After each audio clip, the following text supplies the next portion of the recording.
Rajaram stadium मद्यपींचा अड्डा, तुटलेल्या गेटमधून प्रेक्षक गॅलरीमध्ये प्रवेश। इचलकरंजी येथील राजाराम स्टेडियमची प्रेक्षक गॅलरी मद्यपींचा अड्डा बनला आहे। संध्याकाळी अनेक तळीराम तुटलेल्या गेटमधून प्रेक्षक गॅलरीमध्ये प्रवेश करतात। मद्यपान झाल्यानंतर रिकाम्या बाटल्या त्याच ठिकाणी फोडल्या जातात। त्यामुळे त्या ठिकाणी फुटलेल्या काचा आणि बाटल्यांचा खच पडलेला दिसून येत आहे।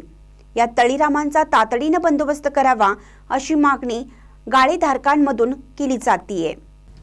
इचलकरंजी येथील राजाराम स्टेडियमच्या प्रेक्षक गॅलरीमध्ये प्रवेश करण्यासाठी अनेक ठिकाणी गेट बसवले आहेत। त्यापैकी दुय्यम निबंधक कार्यालयाच्या दक्षिण बाजूला असणारे गेट खराब होऊन तुटलेले आहे। याच गेटमधून तळीराम प्रेक्षक गॅलरीमध्ये प्रवेश करतात। सायंकाळ झाली की अनेक तळीरामांची टोळकी राजाराम स्टेडियममध्ये प्रवेश करतात। सोबत आणलेल्या मद्याच्या बाटल्या यथेच्छपणे रिचवल्या जातात। रिकाम्या झालेल्या बाटल्या याच ठिकाणी टाकल्या जातात अथवा फोडल्या जातात। त्यामुळे फोडलेल्या बाटल्यांचा काचा प्रेक्षक गॅलरीतून मैदानावर येऊन पडतात। सदरच्या काचा अनेक वेळा सराव करणाऱ्या खेळाडू तसेच सकाळ संध्याकाळ व्यायामासाठी येणाऱ्या नागरिकांच्या पायामध्ये घुसत असतात। मैदानावर पडलेल्या काचा बाटल्या अनेक वेळा खेळाडूंनी गोळा करून ठेवल्या आहेत। याबाबत वारंवार तक्रारही झाली आहे, परंतु कारवाई होताना दिसत नाही।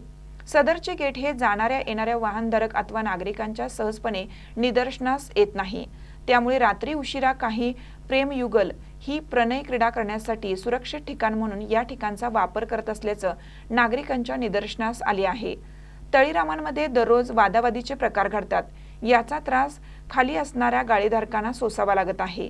त्यामुळे महानगरपालिका व पोलीस प्रशासनाने या तळीरामांचा व प्रेमी युगलांचा कायमचा बंदोबस्त करून सदर ठिकाणी नवीन गेट बसवावं अशी मागणी होत आहे। महानकर न्यूजसाठी प्रवीण पवार, इचलकरंजी। ताज्या बातम्यांसाठी महानकरेला सबस्क्राइब करा आणि बेल आयकॉनला क्लिक करा।